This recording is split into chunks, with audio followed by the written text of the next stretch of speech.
Wet કરો બધાના જય શ્રી કૃષ્ણ. આપણા ભારતમાં જે મિનિસ્ટર જે હતા રાજીવ ગાંધી અને તેનો છોકરો જે છે પપ્પુ, આ પપ્પુની બિલ્ડિંગ છે.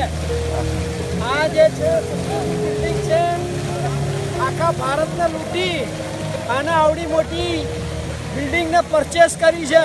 હું ઇટલીમાં છું. આ રાજીવ ગાંધીની બિલ્ડિંગ છે, સોનિયા ગાંધીની બિલ્ડિંગ છે, તમે જોઈ રહ્યા છો. અને પપ્પુ ઇન્ડિયાને લૂંટી ને પૈસા બનાવવામાં બેઠો છે. આ ત્રણ બિલ્ડિંગ જે છે દેખાય છે, આ ત્રણ બિલ્ડિંગ એ પપ્પુની છે. આ બધી બિલ્ડિંગ પપ્પુની છે ઇટલીમાં. ને એનો બિઝનેસ છે રેન્ટ આપે છે અને અહીંયા રૂપિયા કમાય છે. અને ભારતને લૂંટી લીધું. એટલે પપ્પુના ફિનિશ કરો, ભારતમાંથી કાઢી મૂકો એને. મારા જય શ્રી કૃષ્ણ. હું ઇટલીથી બોલું છું.